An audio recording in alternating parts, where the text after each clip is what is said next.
Hello बच्चों, चलिए प्रश्न देखते हैं। पुष्पी पादपों में भ्रूण पोष की सूत्र गुणिता क्या होती है। तो आइए जानते हैं हमारे प्रश्न की मुख्य अवधारणा।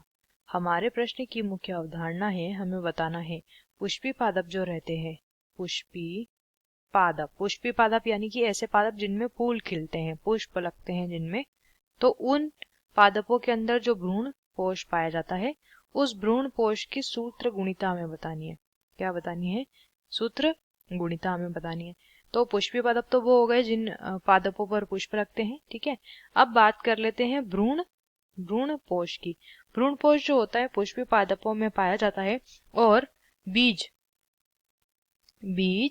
के पोषण का कार्य ये करता है, ठीक है। अब बात करेंगे भ्रूण पोष की सूत्र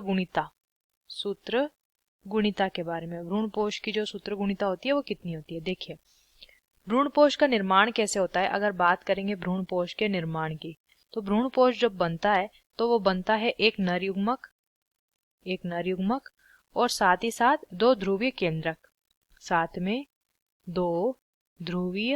केंद्रक जब आपस में मिलते हैं तो बनता है एक भ्रूणपोष। अब यहाँ पे नर युग्मक हमारा अगुणित अवस्था में होता है, n नंबर ऑफ क्रोमोसोम इसमें होते हैं। दो ध्रुवीय केंद्रक आपस में मिलकर निर्माण कर लेते हैं एक द्वितीयक केंद्रक का।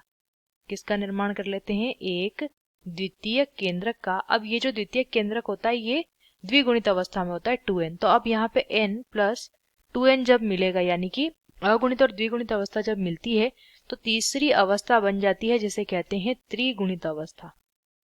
क्या कहते हैं? त्रिगुणित अवस्था का निर्माण यहाँ पे हो जाता है और हमारा जो भ्रूणपोष है वो क्या हो जाता है? वो त्रिगुणित हो जाएगा। तो सूत्र गुणिता कैसी होती है? त्रिगुणित होती है। 3n इसे हम दर्शाते हैं।